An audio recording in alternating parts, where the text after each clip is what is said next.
Mari Neiva, ela tem blog, YouTube, também faz uns filtros maravilhosos para o Instagram, e além de toda essa questão de conteúdo digital, a senhora é doutoranda em computação.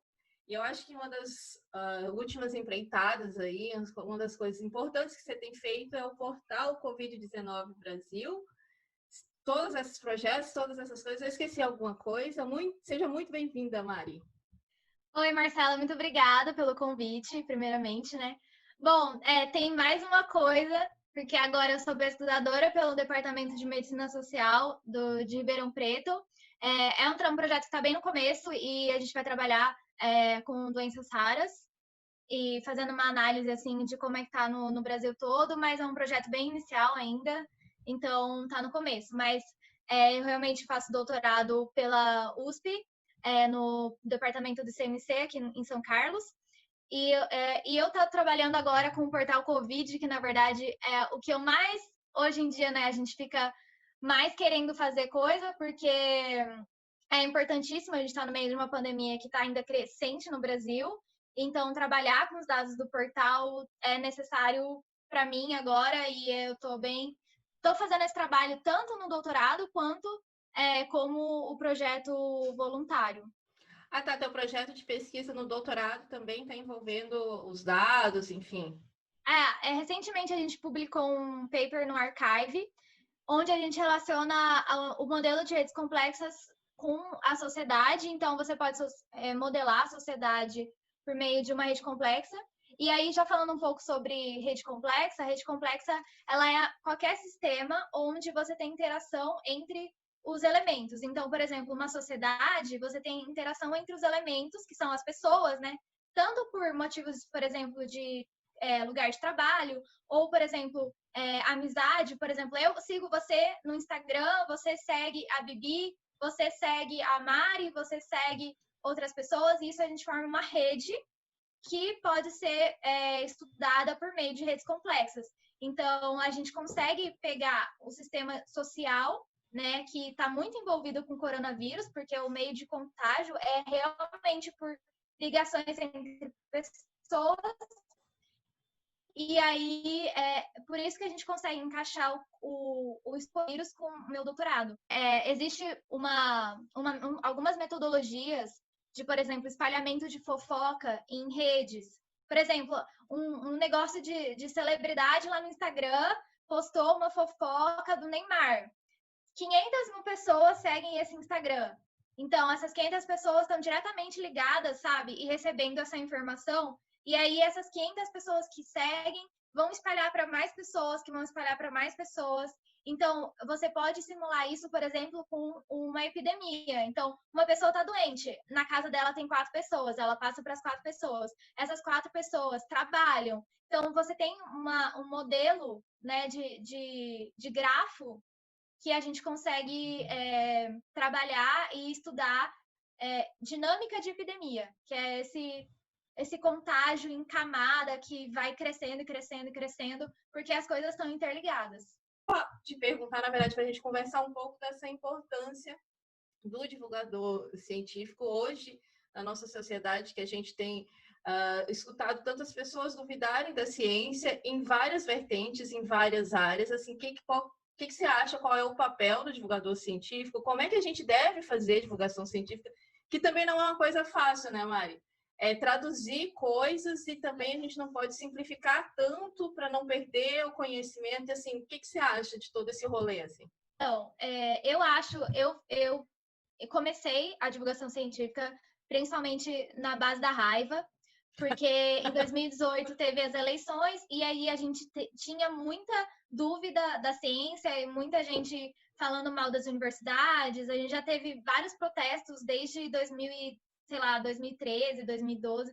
A gente tem tido protestos e tem muita gente que a gente sabe que tem duvidado muito da ciência e falando que a ciência não presta para nada, porque realmente, às vezes, eu acho que falta um pouco de nós cientistas de colocar o nosso papel no mundo, né? A gente vê, por exemplo, o jornalista fala muita coisa, tem muita gente falando sobre pseudociência aí, e às vezes a voz deles, mesmo que não tendo um critério muito forte, mas a voz deles falando nas mídias sociais e tal, gera às vezes uma emoção, né? A pessoa está desesperada, ela não conhece, ela não acredita na ciência, a ciência não está muito perto dela, e ela acaba acreditando em qualquer coisa que qualquer pessoa vai falar. E às vezes isso não tem muito critério científico. Então, eu acho que é uma necessidade, e às vezes eu acho que é um dever, né, do cientista, de nem que seja chegar ali para sua avó e falar, não, vó, isso aí que você me mandou no WhatsApp tá errado, não é, isso é falso, sabe? Porque eu recebo muita fake news, principalmente dos meus avós ou de pessoas mais velhas que estão tanto no meu Messenger quanto no meu WhatsApp, e aí a gente tem o dever de ir lá e falar, e não só falar, a Globo, por exemplo, o G1 e outros sites de notícia, até cientistas, nunca vi um cientista, tem feito isso muito no coronavírus, tem desmascarado fake news. Sabe, eu não sei de todos os direitos do mundo, eu consulto advogado. A gente tem que consultar um especialista nas coisas. Acho que falta isso um pouco na população, que é tipo, acreditar em uma pessoa que ela viu num vídeo do WhatsApp. Quem é aquela pessoa? Que especialidade que ela tem? Por que ela tá falando aquilo? Consulta um especialista, uma pessoa que estudou, sabe, anos e anos e anos. E a gente, como pesquisador, que sabe como é que é o método científico, que sabe qual é o consenso da ciência, que a Terra não é plana, a Terra é redonda, na verdade nem redonda ela é, né? A gente tem que falar para as pessoas, para elas pesquisarem, a gente tem que ter bons argumentos. Isso é uma coisa que a gente precisa ter também. Não adianta ficar xingando a pessoa, que ela não vai adiantar, sabe? Não é falar você é burra. Não é assim que funciona. É chegar com argumentos científicos, mostrar, nem que ela não leia, mas falar, olha, aqui, ó, eu pesquisei, existem 100 mil artigos que mostram por vias de satélite, tecnologia e blá, blá, blá, a Terra não é plana, tá vendo? É um consenso científico. É assim que funciona. Tem pesquisa, tem milhões de anos milhões não, né? Tem muitos anos de pesquisa, e eu acho que é meio que um dever, assim, sabe? É meio que um retorno, porque, por exemplo, o tempo todo que eu fiz pesquisa com o dinheiro da sociedade. Então, eu meio que também me sinto no dever de devolver isso de alguma maneira. É claro que a gente publica artigo, e esse é o nosso principal meio até de devolver, né? Tendo isso documentado. Só que eu gosto muito, e eu sempre quis dar aula, então eu tenho um pouco disso, sabe? De meu pai é professor, então eu sempre quis dar aula, mas eu sempre quis ter essa vontade de compartilhar. Eu aprendi isso, sabe aquele negócio de, eu aprendi isso, eu quero te contar. Eu sou muito assim, sabe? Eu vejo uma matéria, eu quero contar, eu vejo um negócio, eu quero contar. Então, meio que eu tenho isso na minha veia, sabe? Mas eu acho que, assim, nem todo mundo vai fazer divulgação científica como eu e você fazemos. Nem todo mundo vai criar um Instagram, um canal, um blog, porque dá trabalho. Sendo bem sincera, dá trabalho. Dá muito. Não dá. A gente tá aqui, ó, criando conteúdo. Você vai ter que editar isso depois. Aí depois tem a parte de postar, tem a parte de divulgar, tem a parte de roteirizar. A gente teve que pensar no que a gente ia perguntar antes. Dá trabalho, sabe? Então nem todo mundo vai fazer isso e ok. Mas assim, talvez pelo menos chegar para nossa família ou para nossos amigos, quando a gente vê uma notícia no Facebook, falar: olha, é isso, isso, isso, argumentos claros, argumentos científicos, sabe? Não há consenso em relação a isso que você está falando, não existem evidências científicas em relação a tomar vinagre, comer vinagre, gargarejar vinagre para tirar coronavírus. A Terra não é plana, querido, olha aqui, tem centenas de anos que isso já está provado. Então, assim, a gente tem que fazer da nossa maneira, e eu faço assim, ok. Aí, você é cientista, você não é tão falante quanto eu, você pode fazer no seu grupo do WhatsApp contestando pessoas que falam coisas que não são verdades científicas. E outra, a gente tem que avisar as pessoas também que a ciência não tem todas as respostas, né?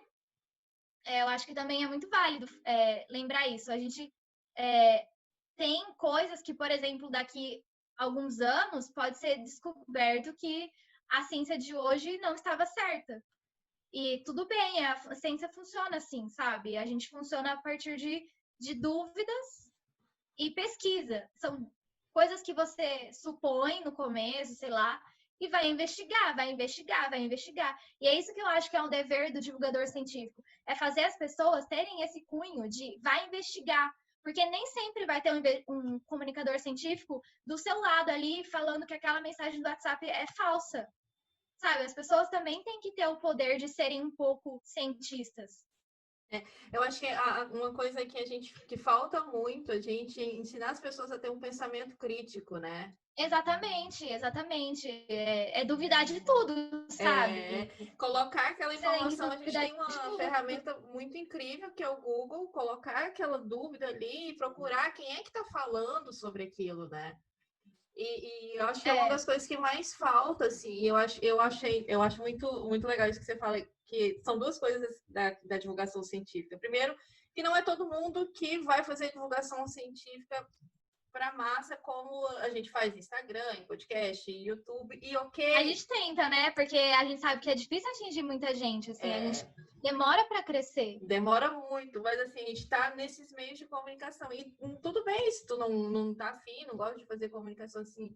Aí daqui a pouco tem uma galera que gosta de fazer comunicação escrevendo, beleza. Tem a galera que gosta de falar com os familiares ali, beleza. E eu acho que é bem isso, o papel do divulgador científico. Às vezes não é nem divulgar a sua própria pesquisa, mas é trazer essas habilidades de pesquisador, de cientista para a sociedade. E um outro ponto que eu acho, e que eu sempre falo isso, mano, é com amor, é com cuidado, é explicando aos poucos, é tendo empatia, se colocando no lugar da pessoa, entendendo que muitas vezes, por mais que a gente seja cientista e que pesquise, isso demorou tempo. Eu estou lendo um artigo agora, mas eu não estou lendo um artigo agora com conhecimento de agora, eu estou lendo um artigo agora com conhecimento É, de anos. Então, como eu quero empurrar isso para a pessoa assim, sabe? então, por exemplo, quando você fala da sua pesquisa, ou eu falo da minha pesquisa, eu tenho que tentar transformar isso de uma maneira muito simplificada. Porque, por exemplo, você está no doutorado, eu estou no doutorado, eu fiz 4 anos de graduação, 2 anos de mestrado, eu tenho conhecimento de computação que quem não fez, assim, quem não fez graduação, mestrado, e eu ainda estou no final do doutorado, você está no começo, mas ainda tem muita carga de conhecimento para trás, não vai saber. E outra, que nem, às vezes, mesmo você, para me explicar uma coisa da sua área, você também usar uma linguagem que seja mais, por exemplo, você falando comigo de computação, com certeza não vai ser você falando com uma pessoa que nunca entrou em contato com o computador. Quer dizer, entrar em contato com o computador já vai ser meio difícil, né? Vou explicar qualquer coisa. Mas uma pessoa que, sei lá, usa basicamente o WhatsApp e o Word, sabe? Sim. Você tem que transformar isso de acordo com o seu público, né? Para quem você está falando? Qual é o background de conhecimento dessa pessoa? Você não vai poder falar o protocolo sabe, TCP/IP, HTTPS, HTTP. Não, assim, o que a Tem que pessoa vai falar? traduzir, né? O que você está falando? O que você está falando? E é bem Não é isso, assim, assim. não é assim. Tem que ter cuidado, mas ao mesmo tempo, eu acho que em tempos hoje, nessa sociedade que a gente vive, que a maneira da gente divulgar o que a gente sabe, ou às vezes o que a gente não sabe, é tão fácil que tá todo mundo em YouTube, tá todo mundo em rede social, é urgente que quem detém conhecimento científico coloque isso no mundo de alguma forma. E se não coloca, divulga quem faz, sabe? Porque tem muita gente falando muita Isso é uma bobagem forma também. também, sabe? Eu sigo alguns Instagrams que a pessoa mesmo não faz muito conteúdo, mas eu gosto de seguir porque aí eu descubro muita gente nova, porque a pessoa posta muita notícia interessante. O meu doutorado, ele como eu tinha até comentado antes das redes complexas, ele é um doutorado que ele é teórico, mas ele é aplicável. Então, o que significa isso? Eu trabalho com reconhecimento de padrões em redes complexas, né? Sendo um nome bem técnico. Pomposo, né? Reconhecimento de padrões em redes complexas com alta precisão. Isso envolve redes complexas, que é uma maneira da gente pensar, é uma estrutura, é um modelo de estrutura. Então, o que é uma rede complexa? Eu dei o exemplo antes, que é, por exemplo, uma rede social do Instagram, onde existem pessoas que são conectadas entre si. Então, uma rede complexa é isso, são elementos que são conectados entre si. E aí você tem interações que podem ser estudadas. Então, por exemplo, um exemplo que eu sempre dou, por exemplo.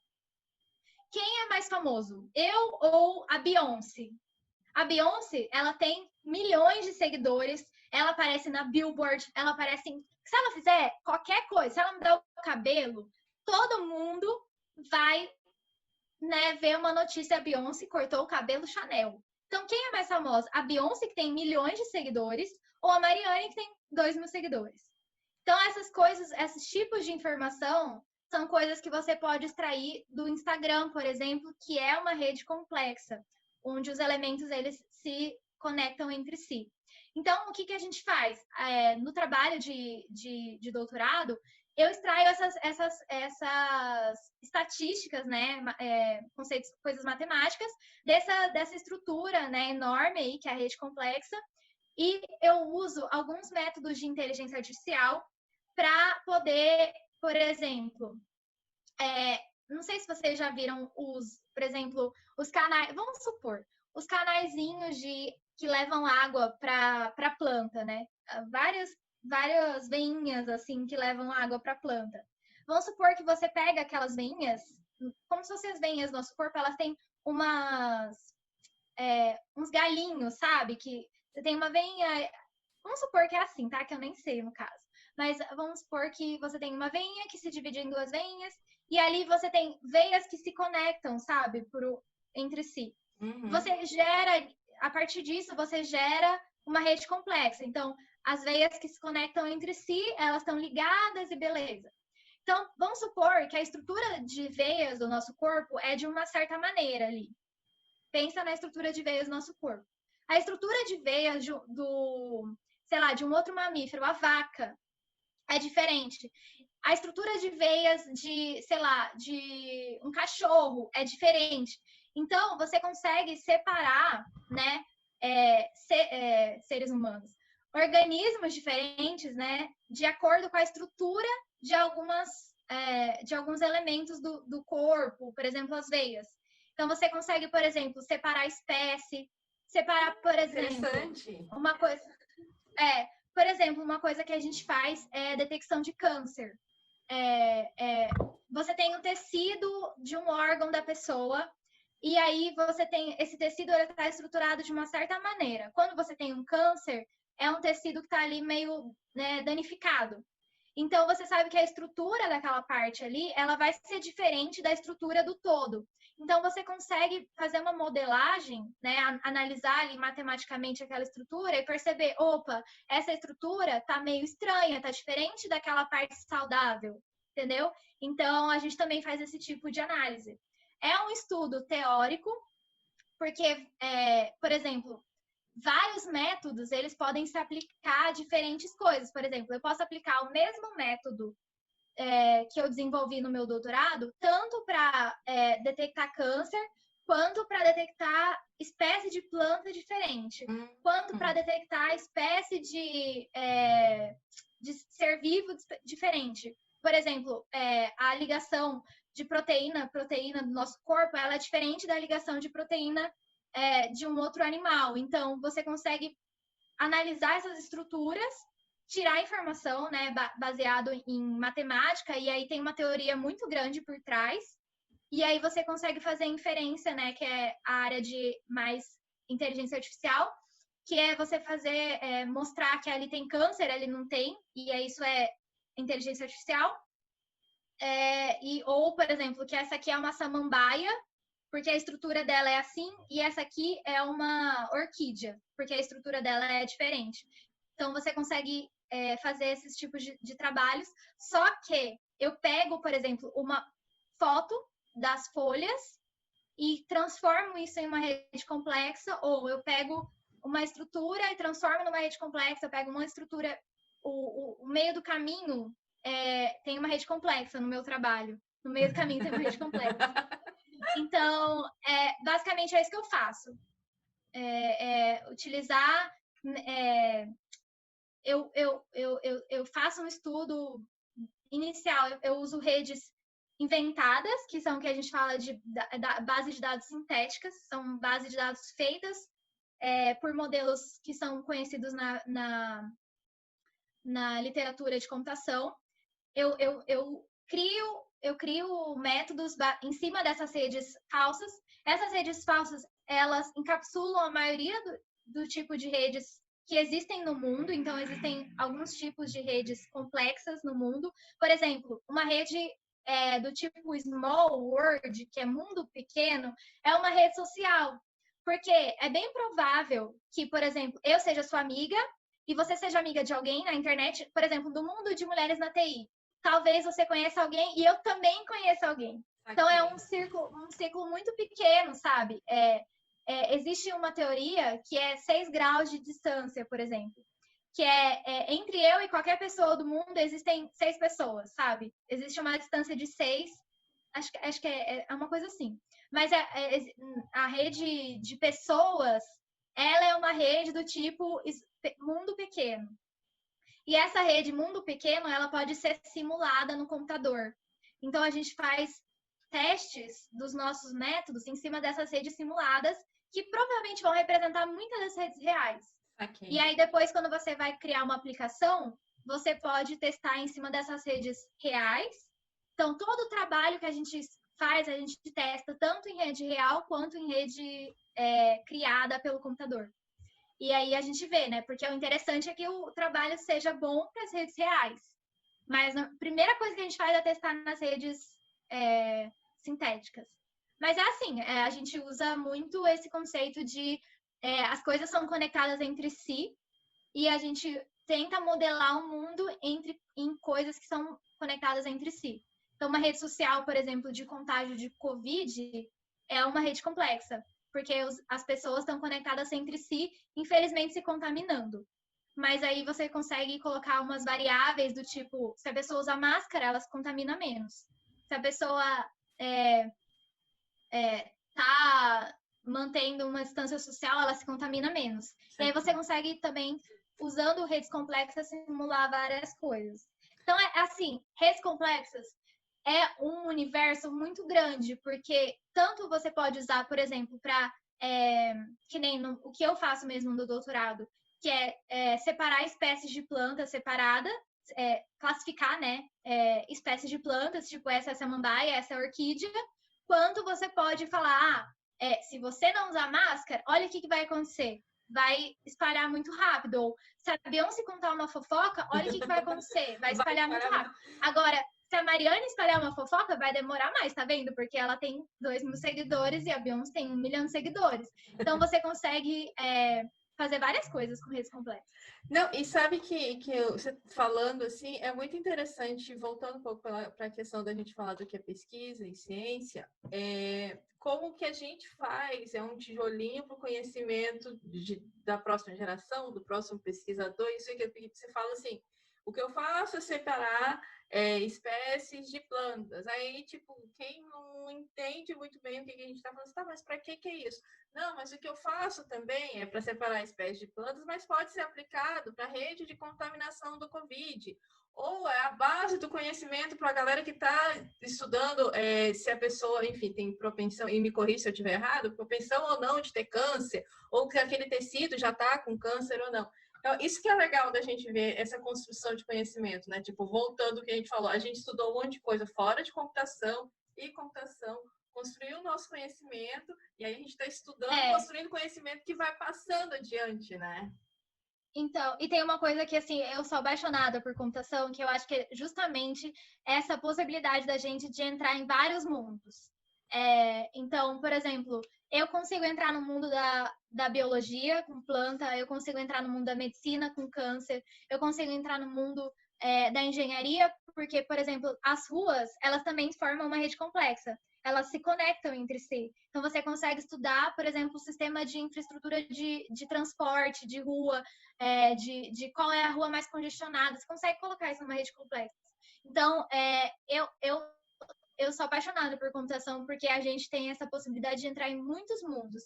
E agora, voltando para a comunicação científica, essa é uma coisa que eu acho que também é legal falar, porque, por exemplo, o Covid. O Covid é uma coisa que eu, de computação, eu posso falar sobre como fazer ajudar, né? Vamos por assim. Eu posso fazer um post de como fazer home office, quais são os melhores softwares para você usar enquanto você está em casa. Aí, por exemplo, a Milene, que é de ecologia, ela pode falar sobre, será que os morcegos que trouxeram coronavírus pra gente? Ou, sei lá, um virologista vai falar sobre a questão sei lá, do DNA do vírus, entendeu? Do genoma do vírus. Então, é muito interessante que qualquer pessoa pode entrar num assunto, né? Por exemplo, do coronavírus é um exemplo muito, muito clássico que a gente está vendo agora. E qualquer cientista pode pegar um pedacinho da pandemia e trazer para o seu assunto, entendeu? Claro. Então, por exemplo, eu posso falar sobre como a tecnologia tem ajudado no portal, por exemplo, que a gente usa muita modelagem matemática, que a gente usa Python para mostrar os dados. Então, eu posso pegar um pouco do mundo da pandemia, que às vezes parece muito coisa de medicina, né? Então, galera da saúde tem muita coisa para falar sobre isso. Mas eu não sou da saúde. Eu não posso falar sobre o medicamento XYZ, porque, assim, eu posso, baseado no que eu li de especialista, eu vou ser só um papagaio. Eu vou repetir o que eles falaram.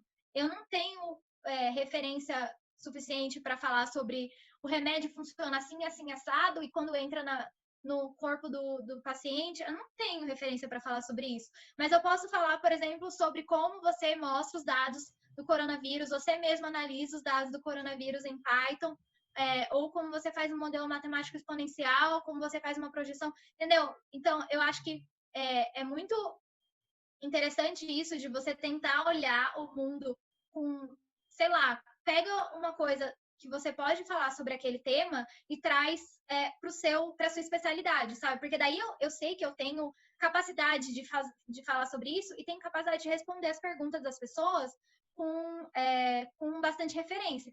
E mesmo que eu não saiba responder na hora, eu tenho condição de saber onde procurar, entendeu? Então, por exemplo, pode ser que eu não saiba tudo sobre as perguntas de computação, mesmo da minha área, pode ser que eu não saiba tudo.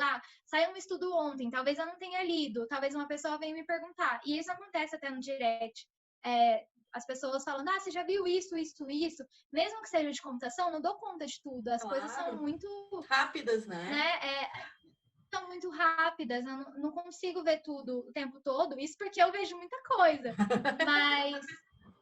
Mas a gente tem uma limitação, né?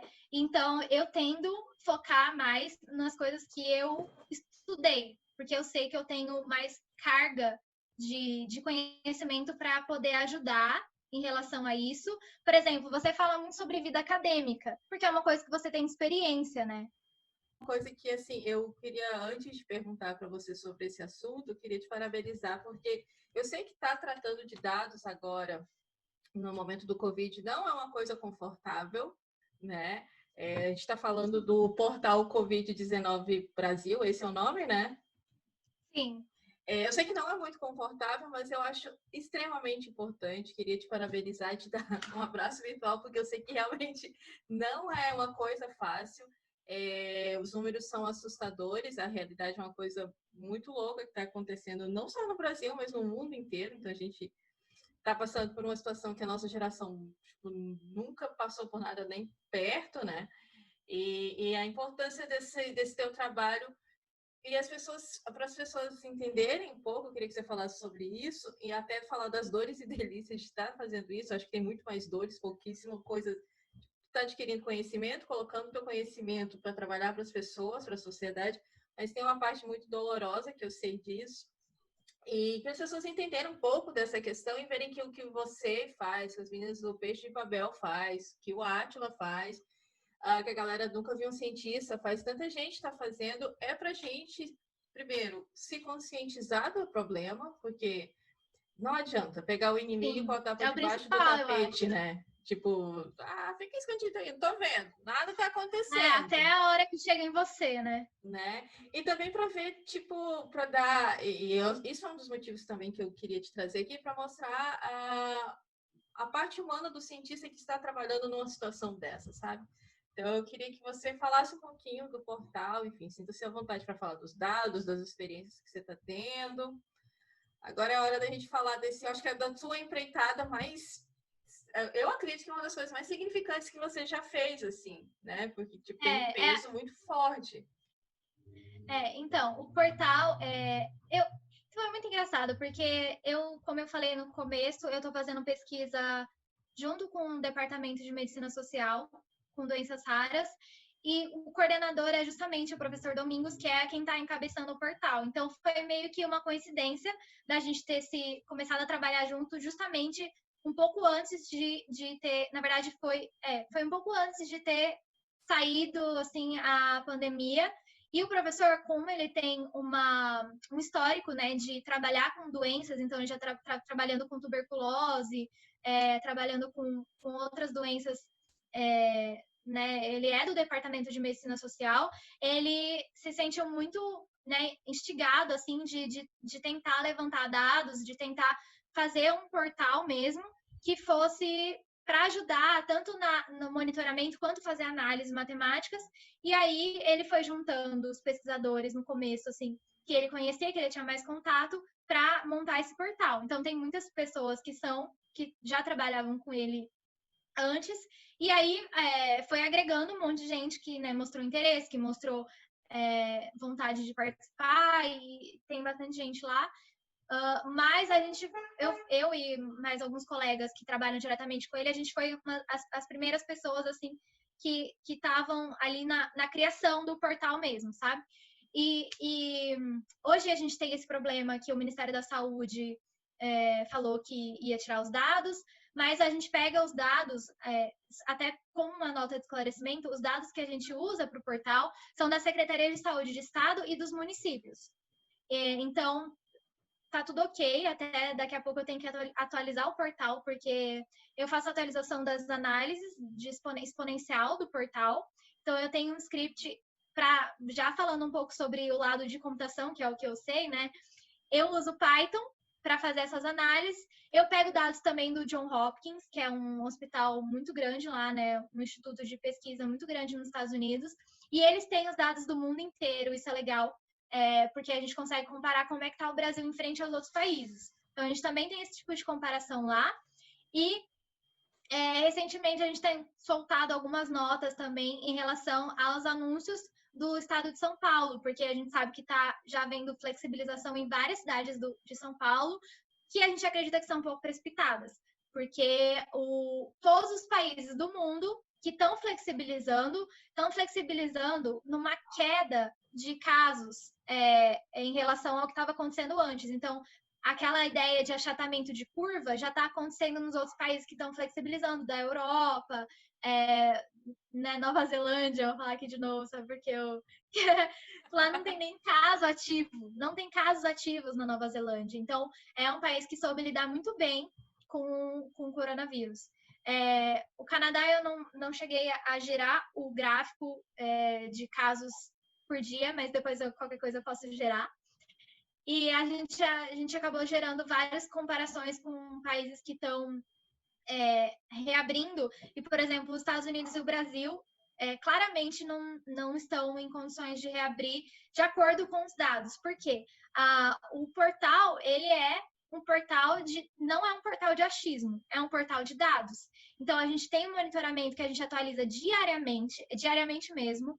A gente atualiza todos os dias a questão de a gente tem o monitoramento para todos os estados e capitais do Brasil e para o Brasil, e a comparação entre vários estados, né, no número de casos absoluto. A gente também tem alguns gráficos que são por número de habitantes, porque isso também é importante. Então, não dá para comparar, por exemplo, Mato Grosso do Sul com São Paulo, claro, porque São Paulo é muito mais populoso. Então, a gente tem que fazer uma comparação por número de população também, tanto dos estados quanto dos países, mas tem os valores absolutos também, porque tem que estar separadinho lá por estado, por capital.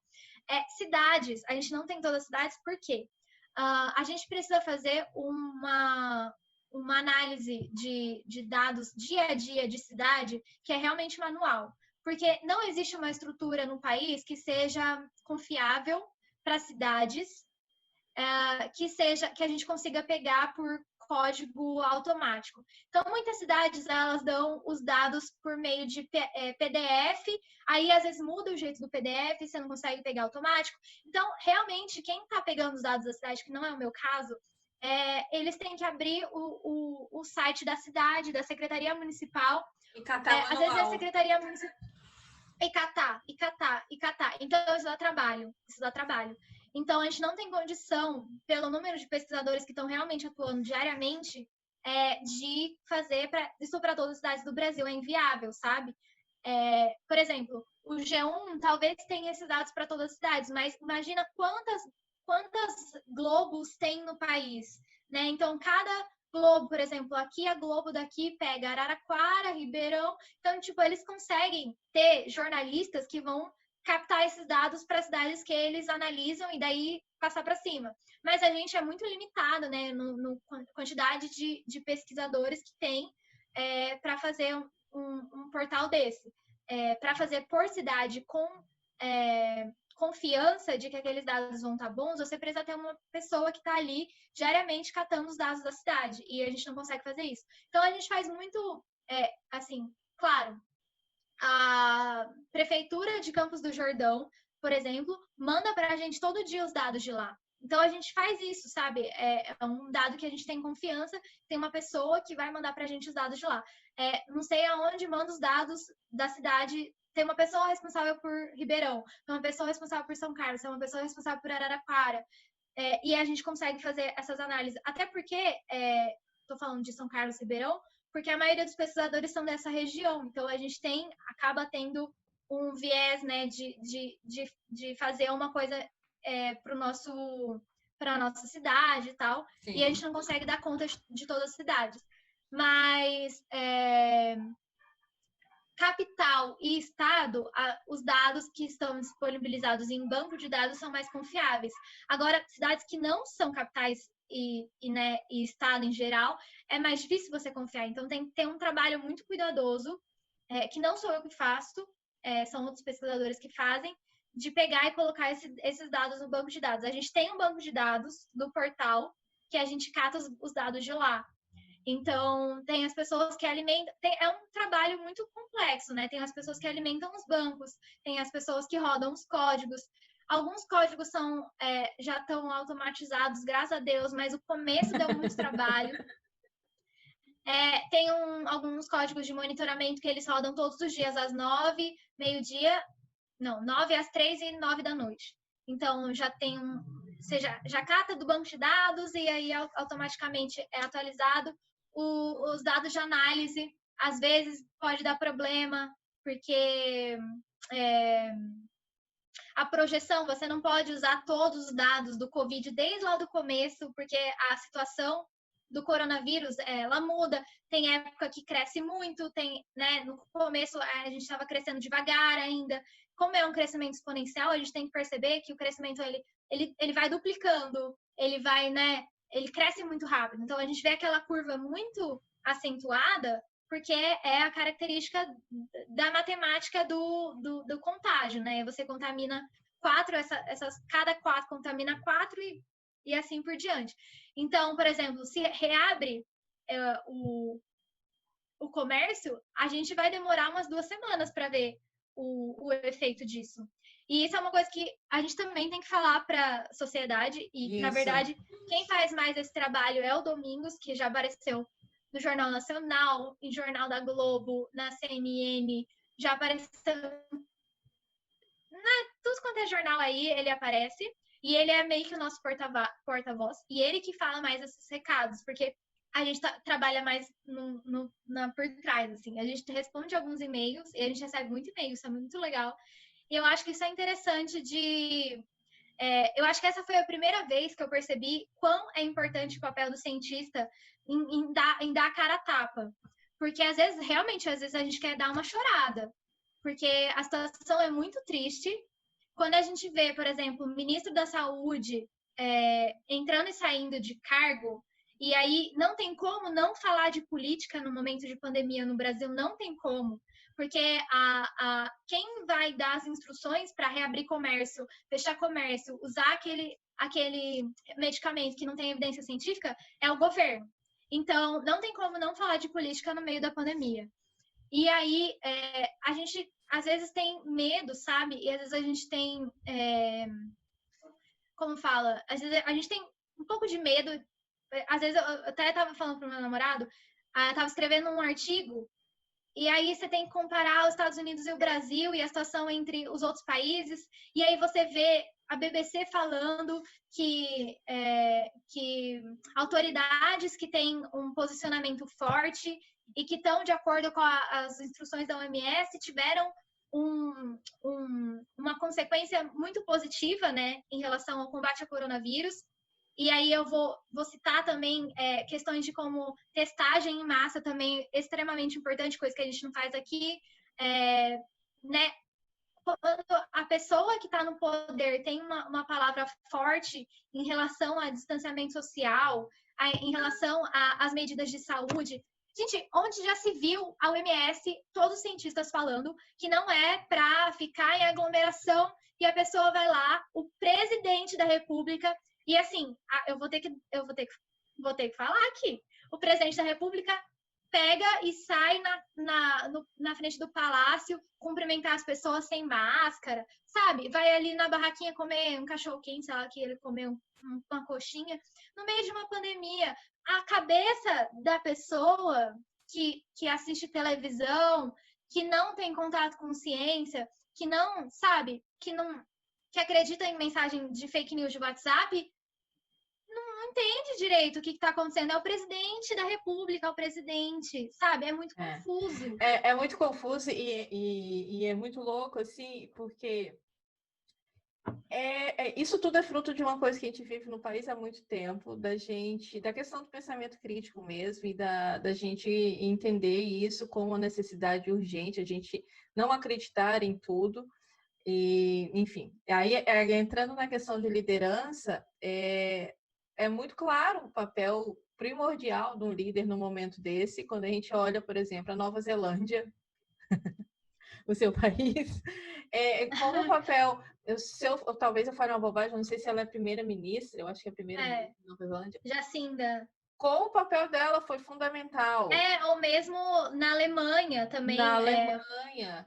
Aqui no Canadá, o Trudeau tem um posicionamento muito...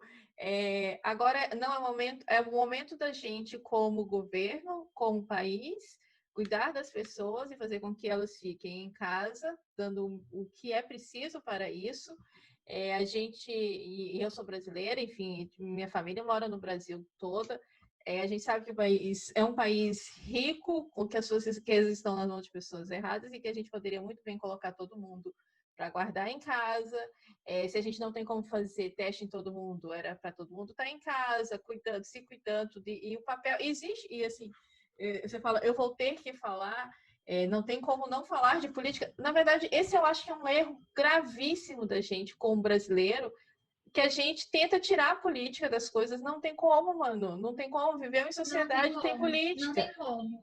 Eu lembro que o professor do meu ensino médio disse para mim assim, existe diferença entre política e politicagem. Eu não sei nem se existe esse termo realmente, mas eu lembro que politicagem é esses conchavos, sabe, que se faz. Mas política é o tempo inteiro. Tipo, você argumenta com seu orientador, assim, é política. Tudo isso é política, sabe? Até o que a gente põe na mesa é política, né? E assim, eu tava até falando isso porque, por exemplo, a gente tá num momento que a gente também não tá vivendo só uma pandemia, a gente tá vivendo um monte de protesto. Que daí, né, por causa que estourou, principalmente por causa da morte do George Floyd lá nos Estados Unidos. E assim, são protestos totalmente válidos, a pauta é totalmente válida. E aí, pra gente que trabalha com coronavírus, a gente fica meio que até pensando, e aglomeração, sabe? É uma coisa que a gente, que até hoje, assim, eu tenho um pouco de medo de, vamos protestar, e ao mesmo tempo falar, cara, mas o sistema de saúde não vai aguentar se a gente sair todo mundo na rua. Então, é uma coisa que é muito problemática. A gente está vivendo uma realidade que eu acho que, assim, eu imagino que seja mais complexa da minha vida toda. E eu me sinto no dever de fazer alguma coisa. Porque, cara, eu sou muito privilegiada. Eu sempre estudei em escola particular. Eu fiz inglês, eu fiz Kumon. Meu pai, minha família, que a minha mãe era dona de casa. Então, meu pai, todo o dinheiro que tinha, eu acho, em casa, ele colocava na nossa educação. Então, ele sempre investiu na nossa educação, sempre investiu na nossa educação. A gente fez Kumon, a gente fez inglês, a gente fazia basquete, né? Porque também essas coisas são importantes. E aí, basquete, eu 1,50 m fazendo basquete, mas tudo bem, né? Deixa pra lá. E aí, então eu me sinto muito privilegiada, porque infelizmente a gente ainda tem muitos passos para dar em educação no Brasil para que todo mundo tenha uma educação de qualidade igual pessoas que estudam em colégio particular têm. Claro. Porque, assim, e eu não tô colocando isso em culpa de professor, não tô colocando isso, não tô colocando a culpa no professor, porque eu acredito que o professor entre na escola com toda querendo dar o melhor e vontade, mas às vezes falta estrutura, falta livro, falta às vezes até um apoio psicológico para conseguir Amiga, lidar às vezes falta água. Sabe? Então, para conseguir lidar com as situações que são diversas. E, por exemplo, eu conheço pessoas que são professores na rede pública, que daí ser professor não é simplesmente dar aula. Você tem que lidar com as pessoas. Então, quando você dá aula em, por exemplo, uma região que é totalmente carente, você tem que lidar com umas coisas pesadas. Porque as crianças chegam e você não sabe o que fazer, sabe? E, né, envolve muita coisa. Então, às vezes eu acho que até as pessoas ficam meio que, o que eu vou fazer? Eu tentei de tudo, sabe? Eu tento todo dia e não tem incentivo, né? E a gente vê que cada vez mais a gente tem visto notícias das pessoas tirando dinheiro da educação. Seja, uma vez eu falei, beleza, vai tirar dinheiro da pesquisa, então vai investir na educação primária, né? Porque é o mínimo investir em educação primária. Não, vai tirar também. Aí, sim, você fica, cara, para onde que esse país vai? Se para mim, eu acredito que educação é a base, né?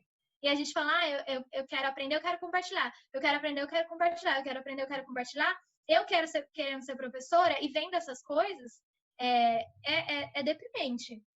Então, a gente faz o nosso papel como divulgador científico de mini professor. Claro. Porque, por exemplo, se eu faço um stories que seja, às vezes você fala, mas eu não tenho, eu não sou a Beyoncé, eu não tenho 1 milhão de seguidores. Sei lá, ela deve ter uns 30 milhões de seguidores, mas tudo bem. Eu não sou a Beyoncé, eu não tenho 1 milhão de seguidores. A gente vai receber uma reclamação da Beyoncé, não é 1 milhão, não são 2 milhões, são 30.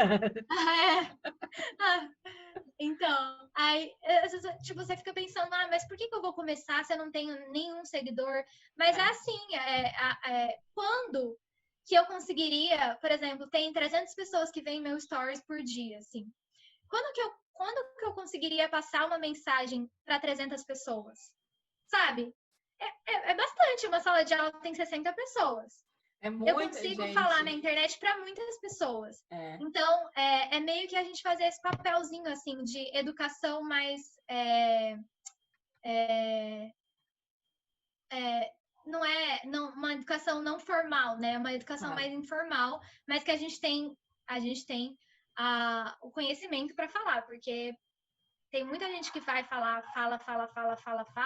Tem 300 milhões não, 300 milhões não. Mas, sei lá, 800 mil seguidores e fala com uma...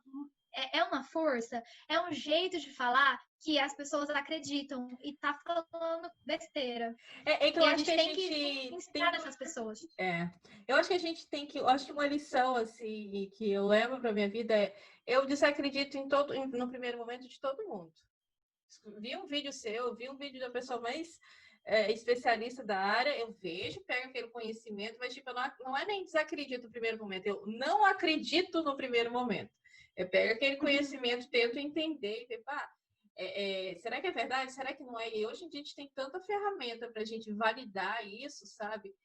Não Sim. assistir essas coisas de forma passiva, sabe? Eu acho que é tipo ficar aqui assistindo a vida inteira. A gente viu nossos pais assistindo o Jornal Nacional e tipo, não sabe nem o que está acontecendo, sabe? Então, é ir atrás desse conhecimento. E eu acho realmente, assim, a história do portal, parabéns mesmo pelo projeto, porque é muito importante a gente colocar toda essa galera, esses cientistas das mais diversas áreas, mostrando esse conhecimento para a gente se conscientizar do problema, sabe? E uma coisa que a gente faz no portal também, que a gente não começou isso logo de cara, porque a gente não tinha pessoal suficiente. Mas quando você faz divulgação científica, até a gente estava conversando isso mais no offline, a gente tem que transformar a comunicação. Então, eu não vou comunicar falando que a fórmula de exponencial é assim, assim, assado. A pessoa quer ver o gráfico e a pessoa quer ver quantas pessoas vão morrer daqui 10 dias, quantas pessoas vão estar infectadas. É isso que ela quer ver. Ela não vai, ela vai ter que acreditar no cientista, às vezes, na informação de que ali é uma informação que eu me baseei nos dados reais do Ministério da Saúde, não, Ministério da Saúde não, na Secretaria de Saúde, e aí eu usei modelos matemáticos, vou ter que falar assim, usei modelos matemáticos, beleza, aceite. Se você quiser correr atrás, modelo matemático baseado em análise exponencial e fiz uma projeção dos dados para 10 dias. Ok. Aí a pessoa vai saber, tá, a pessoa vai me perguntar, quantas pessoas vão estar infectadas daqui a 10 dias? É isso que ela quer saber. A dona Maria, ela não quer saber da análise exponencial, ela quer saber quantas pessoas vão estar infectadas. Ela quer saber se na cidade dela vai crescer muito o número, porque eu quero sair de casa. E aí, uma coisa que a gente fez foi levar o portal, que é um site, às vezes as pessoas não vão entrar, para o Instagram, para o Twitter e para o Facebook. Perfeito. Antes a gente já tinha feito o Twitter e o Facebook, ou o Twitter e o Instagram, mas a gente sabe que as pessoas mais velhas ainda não migraram tanto para o Instagram e para o Twitter principalmente. Apesar que o Bolsonaro está lá e é meio que o veículo oficial do governo. Mas a gente migrou muito para o Facebook por conta das pessoas mais velhas, mesmo pessoas que estavam dentro do portal que não tinham Instagram, e aí a gente consegue compartilhamento muito melhor lá dentro, sabe? Então, por exemplo, a Mari, que é a voluntária que está mais fazendo porque a gente precisa de ajuda, né? A gente não consegue fazer tudo sozinha. Então, a Mari está fazendo, graças a Deus que ela entrou no portal, eu sempre agradeço a Mari, porque eu acho que as mídias sociais são importantíssimas para a gente conseguir compartilhar mais os dados, porque as pessoas não vão entrar diariamente no portal, sabe?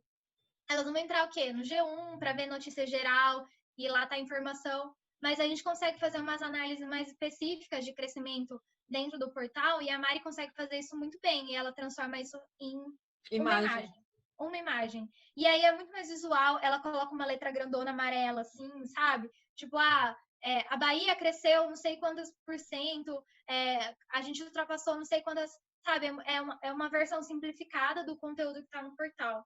E eu acho que a gente até tinha comentado sobre a gente falar em termos muito técnicos na divulgação científica e você transformar o seu conteúdo numa coisa mais visual, numa coisa mais gráfica, um desenho, ilustração, um post simples, às vezes até pegar um conteúdo muito complexo e falar assim, vamos começar explicando o conceito. Hoje é isso. Agora vocês entendam o que é isso.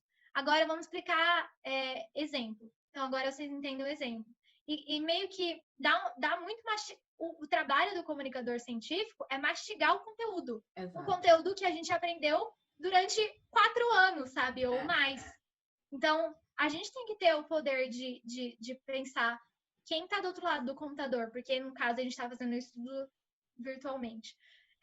Mas quem está do outro lado do computador? E até uma das coisas que eu sou apaixonada por tecnologia é isso, né? Olha só, você tá no Canadá, eu tô aqui em São Carlos, e a gente tá tendo essa conversa. Eu tô aqui na frente do meu celular, eu tô fazendo um stories, e tem gente de vários lugares do país que eu nunca nem vi pessoalmente, ouvindo o que eu tenho pra falar.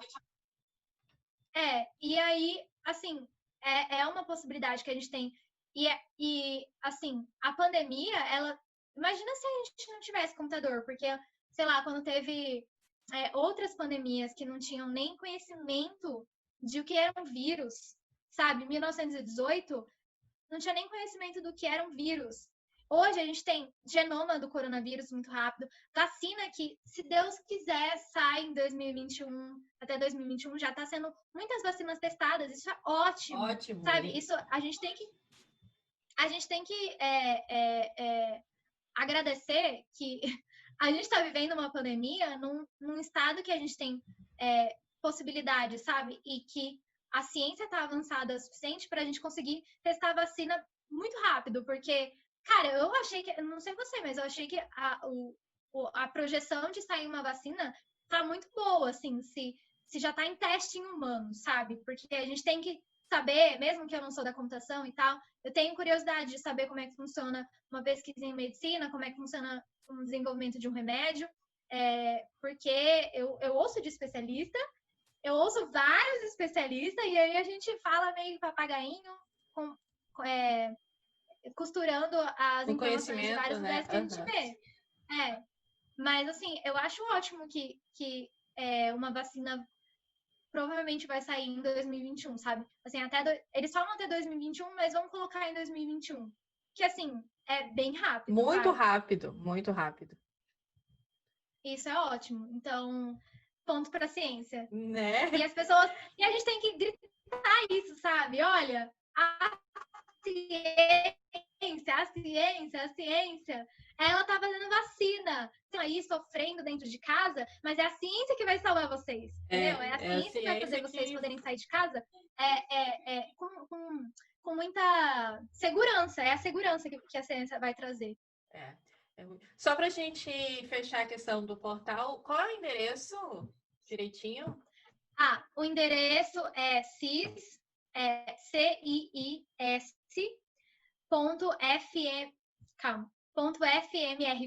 que é a Faculdade de Medicina de Ribeirão Preto.usp.br/Covid-19. Tá. Porque tá no... Pode te encontrar no Instagram. Qual é o teu usuário lá no Instagram? Meu usuário é @MariBneiva, de Mariane Barros Neiva.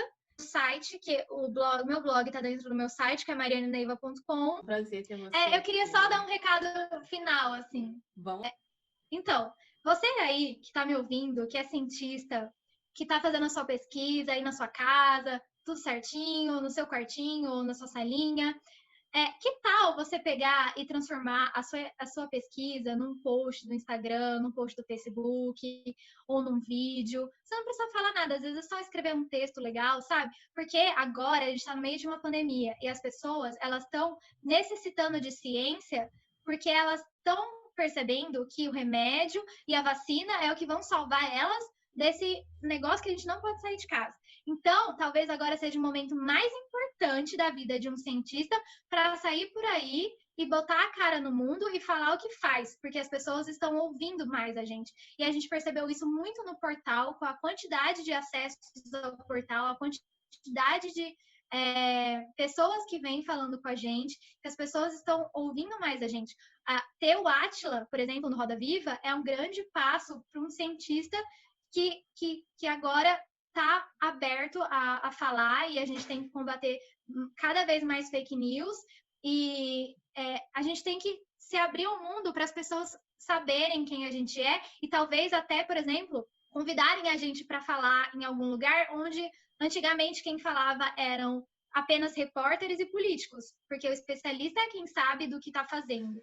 Então, eu queria deixar esse recado final, que é mais assim um convite para a pessoa que está fazendo ciência só publicando em paper. É bom, se você não quiser criar conteúdo específico sobre o seu conteúdo, que nem a Marcela falou, compartilhe o conteúdo de quem cria. Se você vê uma fake news, manda um link com argumentos científicos que aquilo ali está errado.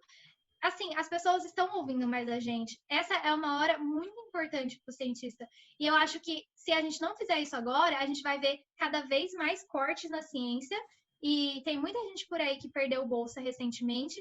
E tem muita gente aí com vontade de fazer ciência que pode desistir de fazer ciência porque a gente não mostra a importância do que a gente está fazendo agora.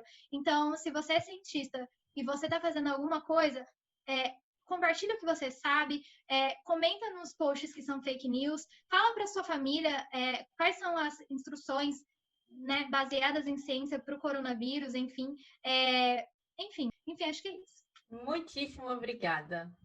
Beijo. Obrigada a você. Muito, muito obrigada. Beijo, querida. Obrigada. Até uma próxima. Tchau.